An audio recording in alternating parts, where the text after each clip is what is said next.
چینی کی افغانستان اور روس اسمگلنگ میں ملوث گروہ سرگرم، روزانہ کروڑوں ٹن چینی بلوچستان کے راستے سے افغان بارڈر سے افغانستان اور پھر روس اسمگل ہونے کا انکشاف ہوا ہے۔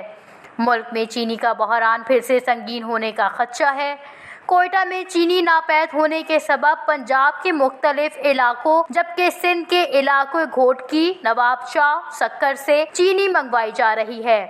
کراچی سے مال بردار کوچز کے ذریعے چینی کوئٹہ، مستونگ اور مکران تک پہنچائی جانے لگی ہے۔ اس حوالے سے ذرائع بتاتے ہیں کہ ایک مرتبہ پھر ملک سے پڑوسی ملک چینی کی اسمگلنگ کا سلسلہ عروج پر پہنچ چکا ہے، جس کی وجہ سے ملک میں ایک بار پھر چینی کی قلت اور قیمتوں میں اضافے کا خدشہ پیدا ہو گیا ہے۔ ذرائع بتاتے ہیں کہ اسمگلنگ کے لیے کوئٹہ میں چینی کا ذخیرہ ختم ہونے کے بعد پنجاب اور سندھ کے مختلف علاقوں سے چینی منگوائی جا رہی ہے، جبکہ کراچی سے مال بردار کوچز کے ذریعے چینی مستونگ اور کوئٹہ مکران پہنچانے کے بعد ٹرکوں اور ٹرالرز کے ذریعے افغان بارڈرز ایریا، شیخ واصل، گلنگور، پنجپائی اور نوشی کے راستے پہلے افغانستان بعد ازاں چینی روس اسمگل کی جاتی ہے۔